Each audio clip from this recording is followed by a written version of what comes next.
Hi guys, this is Misha and welcome back to the unboxing live. So ngayon is magre-repair tayo ng kurtina. Pinutol na ko na siya. Ang next step is tatahiin ko yung dulo niya para hindi siya mag-nis-nis or mag-fray. So, usually, hindi ko na siya nilalagyan ng pin. And sinusukatan ko na lang kung hanggang saan, kung ilang inch ang kailangan niyang i-fold. In this case, mag-fold ako ng about 1/2 inch. Yun. And then, ito-try na natin ulit to see if it's gonna work smoothly. So, mag-leave tayo ng 1 inch allowance. So, siguro sa una, 1/4. Kasi, ipo-fold ko pa siya ulit. So, maybe 1/3. Ganyan, or 3/4. Depende sa kung gaano kakapal nyo gusto. In my case, kasi may 2 inches or 3 inches allowance siya. So, kahit medyo makapal yung ano niya, pwede naman. So, ganun na lang kakapal yung gagawin ko. Maybe 1/4 para, or sabihin na natin 1/2 inch para just in case lang. Hindi siya talaga mag-business kagad. So, yun ang gagawin ko. Ano ko lang siya. So, angat muna yung pressure foot. Make sure na itusok mo doon yung needle. And, ayan. So, pag ready na, pwede mo siyang ikutin mo na yung hand wheel na ilang beses. And then, press the reverse stitch button. Ayun. So, ayun. Natanggal yung needle niya. So, may nangyayaring ganyan. So, ibig sabihin, masyado lang maigsi yung needle. Kaya nga kailangan allowance na at least 6 or 7 inches para hindi siya lumabas or bumalik. Ayan. And kailangan nakataas din ito. Yun. Kailangan nakataas to para sure ka na hindi siya babalik yung sinugded. Yan. So, after nyan, saka na natin umpisahan. Gamit ko is yung leather foot or all-purpose foot, which is the same as yung metal. Kaya ito yung ginamit ko kasi gusto ko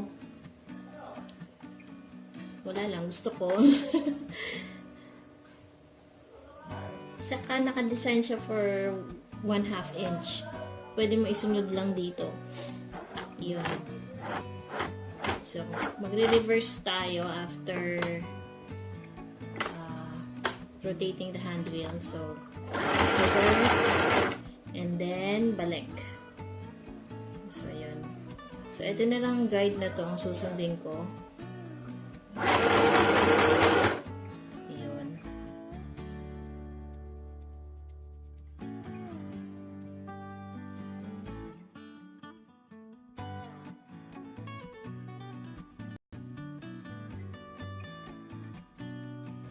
Alright, sa pangalawang pasadan siya, after the stitch, i-fold ko naman siya ng ganyan. So, final stitches na to. And sa gitna rin ng lagay niya. And about 1/2 inch din yung gagawin ko fold. Same as dun sa nauna. Para hindi siya fray. Yan. So, ngayon, guys. And then, reverse stitch ko. Habang ipipress ko yung foot pedal ng sabay. And then, i-release ko yung reverse button, saka forward ko na.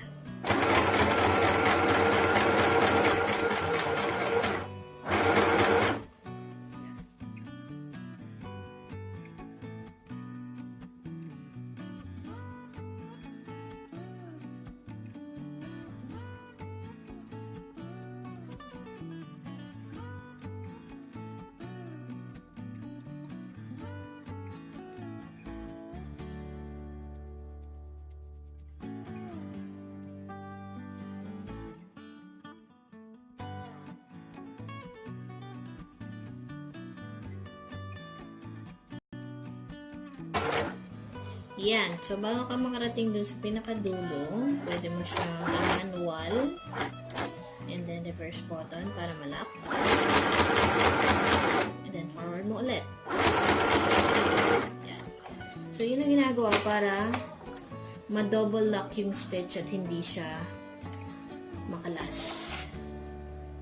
And then, gamitin mo ito para... So, eto na siya. Ayan na siya. Maganda naman yung stitches niya. Ayaw mag-focus. So, ayan na siya. Ayan. Although, medyo hindi yata ako okay mag-tahi ngayon. Kasi madala na ako mag-pag-peg. So, the moment of truth. Try na natin kung tama ba ang pagkakaputol ko.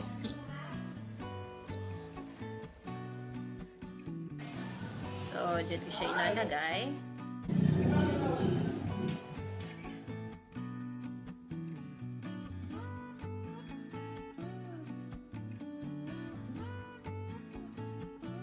Anyway guys, sasagutin ko isa-isa yung mga makikita kong comment dito about this so simple sewing machine. And isa sa mga nag-comment is, ang sabi niya, I also bought this sewing machine from Lazada and I have researched if a double needle can be used with it.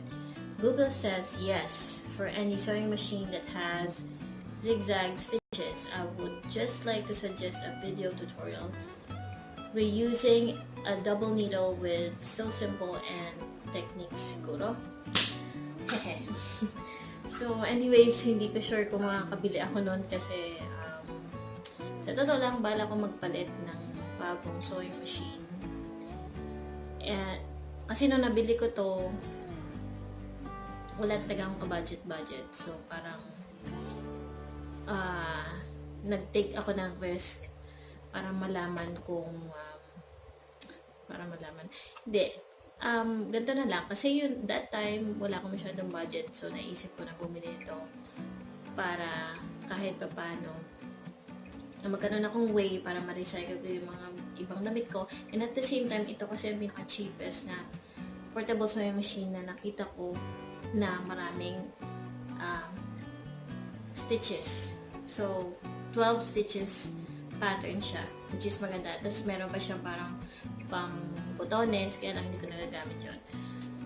So, kung bibili ba ako ng double needle and ituturo ko sa inyo kung paano, siguro, pero baka sa ibang klaseng sewing machine. Kasi parang, yun nga, nag-iisip pa rin ako kung maisisingit ko ba yung pagbili ng sewing machine. Preferably, mas gusto ko yung Singer, Brother, or yung any portable na maraming stitches na available. Next question is, I have an issue. Tapos sinabi niya kung ano doon, kung alin doon sa part ng video na yon, my sewing machine is not operating well on that point. Sinagot ko naman siya. And ang sabi yung second thread doesn't attach to the first thread. I couldn't find a way to let it attach and work together. Siguro ang sinasabi niya yung nasa bottom thread na yung bobbin. Kasi marami sa inyo nagtatanong kung pwede yung plastic na bobbin instead of this metallic bobbin, which is this one.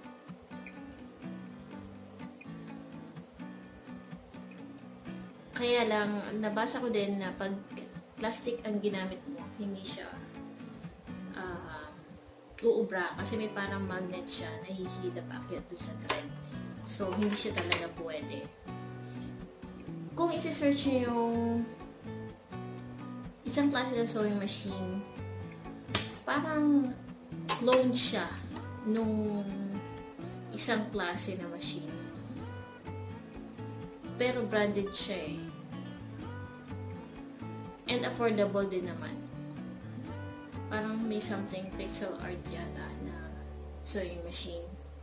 So, yun. Next question is eto. So, sasabihin ko na ako nung tinatanong niya kung gumagana raw ba to kahit walang electricity. Oo, gumagana siya. Kasi meron siyang battery compartment kung saan pwede mo siyang lagyan ng mga AA batteries. So, tingnan natin. Tinatanggal ko lang yung pinaka saksakan niya para hindi ako kuryente. Pag tinignan mo yung pinakababa niya, which is this one, ayan, hindi ko pa siya nagamit talaga, as in never pa. Tanggalin mo lang yung battery compartment at yung pinaka-lid pala niya. Makikita mo dyan yung mga batteries na kailangan mong ilagay. So, 4 AA batteries ang kailangan para siya gumana. At hindi ko pa rin siya nagamit. Siguro kung gusto mo magtahi or para makatipid ka sa battery, I suggest na yung rechargeable batteries na lang. Yun. Pero kung convenient naman yung lagi nakasaksak sa kuryente, bakit hindi na lang yun, di ba? Yan. Pero siguro kung gagamitin mo outside, yun, maganda siyang gamitin with batteries.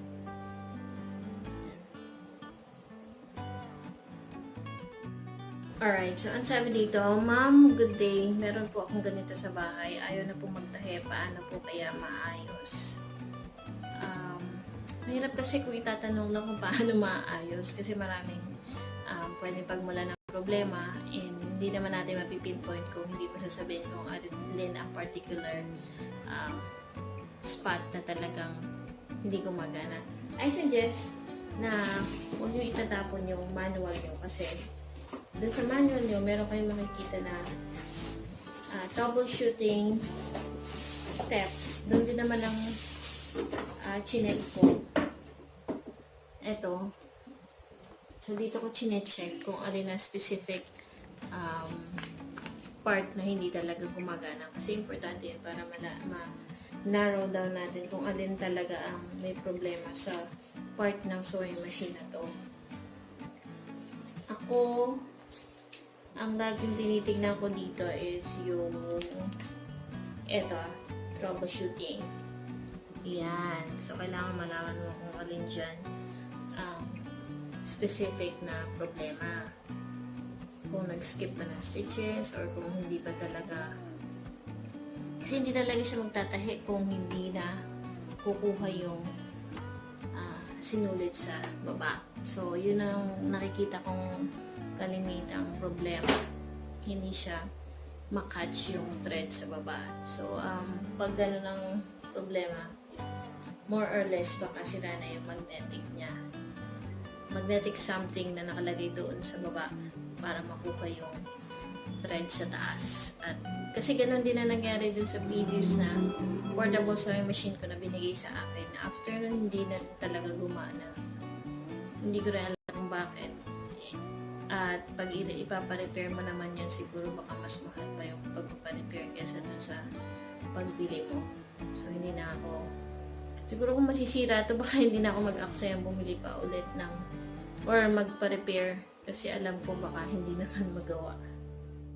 Hindi ba siya mabilis masira? Pang matagal ba ito? Sa totoo lang, hindi. Sinagot ko na siya. Sabi ko, depende sa gamit, sis. Kasi sa ako kasi, hindi ko siya most of the time nagamit. And pag ginagamit ko siya, it's either kung magre-repair ako ng kurtina or damit ng anak ko, at kung magla-line ako ng bag. So, ang main purpose ko kung bakit ko siya nabili, kasi unang-una wala akong budget masyado. Tapos, gusto kong maganda yung pagkakatahin ng lining ng mga crochet bags ko, kaya ako bumili nito. Pero dun sa mga may budget naman na 10K pataas or 10K pababa, suggest ko lang na yung portable na branded na katulad ng Singer or Brother na portable sewing machine, kasi at least yung pangmatagalan niya. Ito, sinuwerte lang talaga ako na March, April, May, June, July. So, magto 2 years na siya na gamit ko. Hindi ko siya nilalagyan ng oil after ko siya magagamit. After siyang ginagamit, binabalik ko na siya doon sa box niya. Yun lang ang ginagawa ko lagi. Kasi, nabasa ko din sa manual na hindi suggested na lagyan mo siya ng oil or something. Hindi ko rin alam kung bakit. Pero up to now, hindi naman siya parang kinakalawang. So, natutuwa naman ako dahil working pa rin siya. And katulad kanina, nakita niyo naman, gumawa tayo ng mga experiment or some projects. And nakatahin naman siya. Although, nag-fail lang dun sa una, which is yung pot holder niya. Hindi kaya kasi masyado na makapal yung tela. Kaya ang ginawa ko is sinapon ko na lang. Yun. So anyway guys, thank you so much for watching. If you like this video, if you have any other questions, do not forget to put them in the comments below. And do not forget to subscribe. Bye.